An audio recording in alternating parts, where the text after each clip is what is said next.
ہم باور کرتے ہیں کہ مکہ میں تلواریں چلی، نیزے اٹھے، تیر برسائے گئے، طاقت کا بھرپور استعمال ہوا، لیکن یقین مانیے وہ اسلام کو پھیلانے کے لیے نہیں، اسلام کے پیسہ قدم روکنے کے لیے، مومنوں کو کلیجہ دہلانے کے لیے، پرچم توحید کا مذاق اڑانے کے لیے۔ اس کے باوجود بھی قربان جائیے ان وفاشیار مسلمانوں پر جو گرم گرم چٹانوں پر چلتے رہے، قید و بند کے ازمائش میں سلگتے رہے، اپنے سینے پر تیر کھاتے رہے، تلوار سے گھائل ہوتے رہے، اس کے باوجود بھی عشق رسول کا نشہ اترنے کے بجائے چڑھتا ہی گیا، اور جس مومن کے جسم پر جتنا کاری ضرب لگتا تھا اس کا ایمان اتنا ہی بگڑتا تھا، اور اس کے دل سے آواز اٹھتی تھی، میں مصطفیٰ کا جام محبت کا مست ہوں، میں مصطفیٰ کا جام محبت کا مست ہوں، اور یہ وہ نشہ نہیں جسے ترشی اتار دے۔ انک لعلی خلق عظیم، یقیناً اے میرے محبوب آپ کا اخلاق عظیم الشان ہے، تیرے خلق کو حق نے عظیم کہا، تیرے خلق کو حق نے جمیل کہا، کوئی تجھ سا ہوا ہے نہ ہوگا سہا، کوئی تجھ سا ہوا ہے نہ ہوگا سہا، تیرے خالق حسن عطا کی قسم۔ محترم حضرات، جب حضرت عائشہ صدیقہ رضی اللہ تعالیٰ عنہ سے پوچھا گیا یا ام المؤمنین سلطان کونین سرور دارین کا اخلاق کریمانہ بیان کیجیے، تو حضرت عائشہ رضی اللہ تعالیٰ عنہ فرماتی ہیں کانا خلق القرآن، ہمارے رسول صلی اللہ تعالیٰ علیہ وآلہ وسلم کا اخلاق قرآن مقدس ہے۔ کیا مطلب میرے دوستو؟ ذرا غور سے سماعت فرمائیے، کیا مطلب؟ یعنی قرآن رسول کا دیکھنا، قرآن رسول کا سننا، قرآن رسول کا سمجھنا، قرآن رسول کا کھانا، قرآن رسول کا پینا، قرآن رسول کا آنا، قرآن رسول کا جانا، قرآن رسول کا قول، قرآن رسول کا فعل، قرآن رسول کا جنگوں میں شرکت کرنا، قرآن رسول کا عمل، قرآن رسول کی لیاقت، قرآن رسول کی صداقت، قرآن رسول کی شجاعت، قرآن رسول کی سخاوت، قرآن رسول کی سیادت، قرآن رسول کا طرز تکلم، قرآن رسول کی رفتار، قرآن رسول کا رفتار، قرآن رسول کا قول، قرآن رسول کا فعل، قرآن رسول کا کلمہ، قرآن رسول کا حج، قرآن رسول کی نماز، قرآن رسول کی اذان، بلکہ رسول خود ہی قرآن ہے، رسول چلتے پھرتے قرآن ہے، رسول سوتے جاگتے قرآن ہے۔ اگر تم سیرت طیبہ کا مشاہدہ کرنا چاہتے ہو تو سب سے پہلے تم قرآن پاک کا تیسرے پارہ کا مشاہدہ کرو، انہیں سے کہتا ہے قرآن، انہیں سے کہتا ہے قرآن۔ سبحان اللہ، سبحان اللہ۔ اسی طرح کسی شعر نے کیا خوب کہا ہے، قول حق قرآن ہے، قول پیغمبر حدیث، قول حق قرآن ہے، قول پیغمبر حدیث، اہل دل کے واسطے تقریر ہے دونوں کی ایک، اس نے پھیرا دل تو اس نے دعوت اسلام دی، وہ خدا اور یہ نبی تدبیر ہے دونوں کی ایک، وہ خدا اور یہ نبی تدبیر ہے دونوں کی ایک۔ ایک بار جھوم جھوم پر نبی و آل نبی میں حضرت السلام کا نذرانہ عقیدت پیش کرے اور پڑھے بابا سے بلند اللہم صلی علی محمد وعلی آل محمد بارک وسلم، صلاۃ و سلام علیک یا رسول اللہ صلی اللہ تعالی علیہ وسلم۔ محترم حضرات، آئیے میں آپ لوگوں کو خلق سمجھانے کے لیے فتح مکہ کی طرف لے چل رہا ہوں۔ ہجرت کا 8واں سال ہے، کائنات کا شہنشاہ بیت اللہ کی پاسیابی کے لیے کاشنائے نبوت سے نکلتا ہے، 12,000 کا لشکر جرار لے کر بیت اللہ کی پاسیابی کے لیے نکلتے ہیں۔ اللہ کے گھر خانے کعبہ کو بت خانہ بنا لیا گیا تھا۔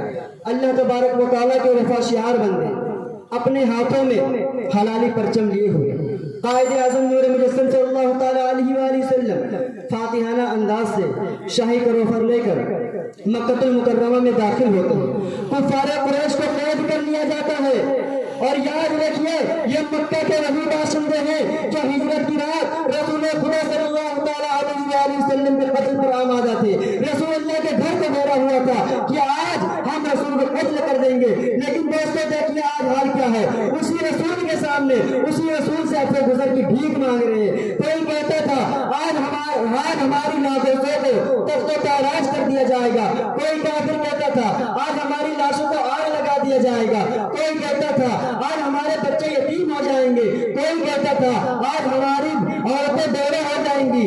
موت حیات کی کشمکش میں کچھ کا کچھ سوچا جا رہا تھا، اور ان کا سوچنا بھی حق بجانب تھا، اس لیے کہ کفار مکہ نے جو ظلم اللہ کے رسول صلی اللہ تعالیٰ علیہ وآلہ وسلم پر ڈھائے تھے اس کی مثال بیان کرنا سکھاسی ہوں۔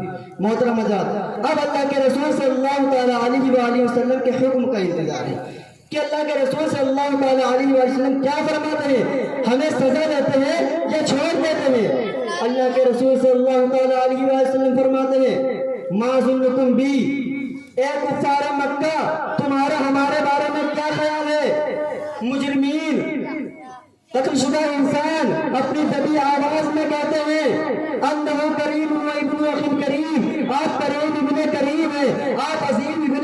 ہوئے، لہٰذا آپ سے کرم ہی کی امید ہے۔ بس پھر کیا تھا، اللہ کے رسول صلی اللہ تعالیٰ علیہ وسلم کی دریائے رحمت میں کوثر سلسبیل کی موج ہوتی ہے۔ اللہ کے رسول صلی اللہ تعالیٰ علیہ وسلم نے فرمایا لا تثریب علیکم اليوم فناموا عنکم الطلقاء۔ اے کفار مکہ، تم کیا سوچ رہے تھے کہ ظلم کا بدلہ ظلم سے لیا جائے گا؟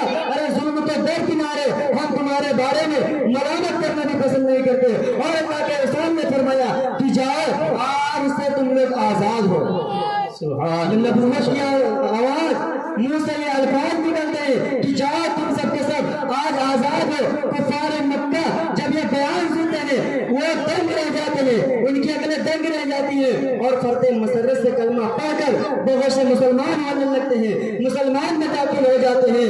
اور اللہ کا فرمان یدخلون فی دین اللہ افواجا کی عملی تفسیر ہونے لگتی ہے اور نعرہ تکبیر و نعرہ رسالت کی آواز فضائے مکہ میں گونج اٹھتی ہے۔ سبحان اللہ، سبحان اللہ۔ محترم حضرات، سوچنے کی بات یہ ہے کہ یہ وہی مکہ ہے جہاں لا الہ الا اللہ کہنا سماج کا سب سے بڑا جرم سمجھا جاتا تھا۔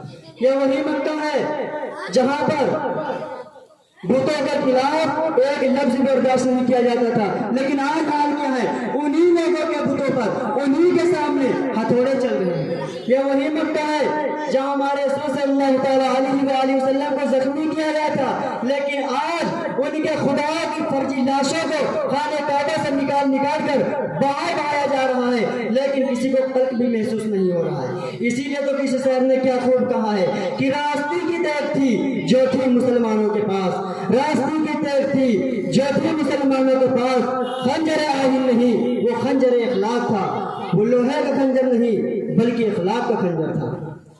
محترم حضرات، آپ دیکھتے ہیں اگر کوئی مجرم کسی کا قتل کر دیتا ہے تو پولیس اس کو گرفتار کر کے جیل میں ڈال دیتی ہے اور سیشن کورٹ میں پیش کیا جاتا ہے۔ سیشن کورٹ میں اس میں مقدمہ درج ہوتا ہے، حالانکہ وہ سیشن کورٹ میں اپنا مقدمہ ہار جاتا ہے، لیکن ابھی اسے پھانسی کی سزا نہیں دی جاتی ہے، اس لیے کہ ابھی اپیل کے لیے ہائی کورٹ کا دروازہ کھلا ہوا ہے۔ ہائی کورٹ میں بھی وہ اپنا مقدمہ ہار جاتا ہے، پھر بھی ابھی اسے پھانسی کی سزا نہیں دی جاتی ہے، اس لیے کہ ابھی سپریم کورٹ کا دروازہ کھلا ہوا ہے۔ وہاں بھی وہ اپنا مقدمہ ہار جاتا ہے اور اسے سزائے موت سنا دی جاتی ہے، اسے پھانسی کی سزا سنا دی جاتی ہے۔ وہ مجرم اپنی زندگی سے مایوس ہو جاتا ہے اور سوچتا ہے کہ اب میں عدل کے بنیاد پر نہیں بچ سکتا، لہٰذا رحم و کرم کی بنیاد پر بچ سکتا ہوں۔ اب اس کو اپنی زندگی کی ٹمٹماتی ہوئی روشنی نظر آتی ہے۔